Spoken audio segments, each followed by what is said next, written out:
Greetings, my name is Steve Schnee, and thanks for tuning into the CD Junkie.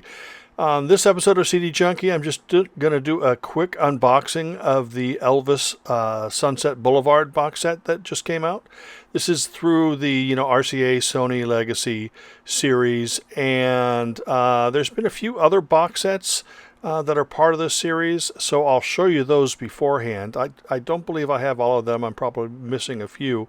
But I'll show you what I've got, and then I'm going to do an unboxing of the actual Sunset Boulevard box set that just came out. Now, this is not going to be a review. This is just going to be an unboxing. And I will feature no music because, you don't want to get a strike or anything, because it is Elvis after all. So I hope this inspires you to check out some of these box sets. These are not the Follow That Dream box sets. Those are completely different. These are Sony Legacy box sets that I'm going to show you right now. So let's dive in. Okay, A Boy from Tupelo. This features the complete recordings 53 to 55. So this has all the Sun sessions, alternate takes, and rarities, and etc. So that's all the early Elvis, the pre-RCA recordings, classic, of course. This is the Prince from Another Planet. This is essentially the Madison Square Garden shows, the afternoon and the evening shows. This box is a little beat up because I bought it used, but it was a good price, and really, really cool set. Now, this is a Stax Studios sessions, and I'm not a big fan of this period. I think he's very lackluster. There's some great recordings here, but certainly not my favorite period of Elvis. And that was, 73 or so? Elvis on Tour. Saw this movie with my dad and my brother way back when. And this has some of the concerts that were featured in the film, as well as studio tracks, which I believe ended up in the new Sunset Boulevard box as well. This is from Elvis in Nashville studio sessions, undubbed. And they sound wonderful. Elvis was in great form in the early 70s. That was 70, 71, something like that. And this is a sequel to that. This is Elvis back in Nashville. More great studio sessions. He just sounded great. I don't think Elvis sounded better than he did between 67 and 71. Still, he sounded great throughout his career. But anyway, this is Elvis. This is the Memphis box set. And this spans quite a few years. Lots of classic recordings.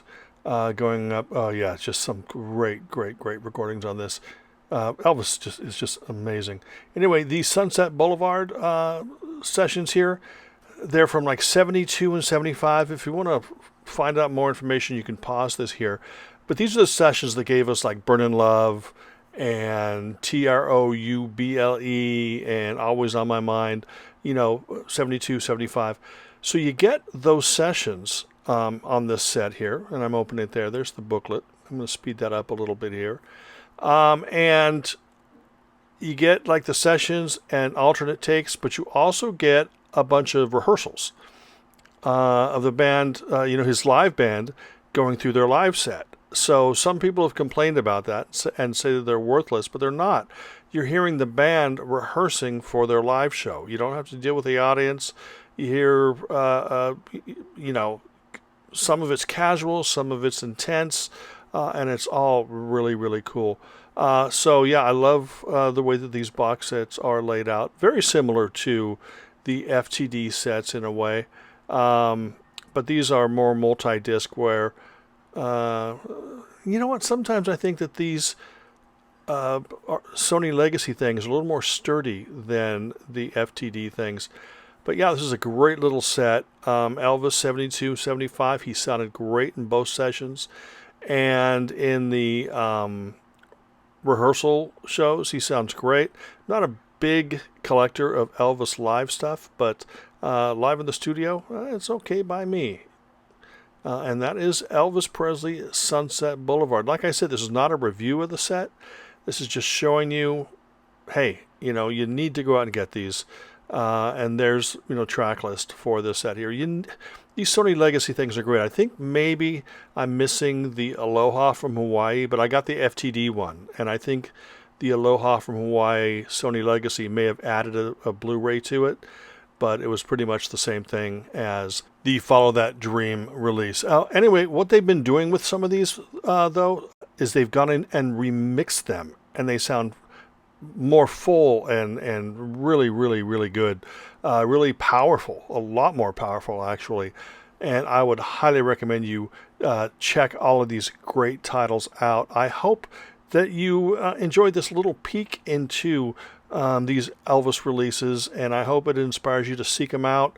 I would highly recommend you buying them. Some of the stuff is available on vinyl, but of course you're going to get, like for the Sunset Boulevard box, it's like 5 CDs, but the vinyl is only 2 LPs. But if you're an Elvis fan, you need it all. Obviously, I'm an Elvis fan. Thank you so much for taking the time to watch this video.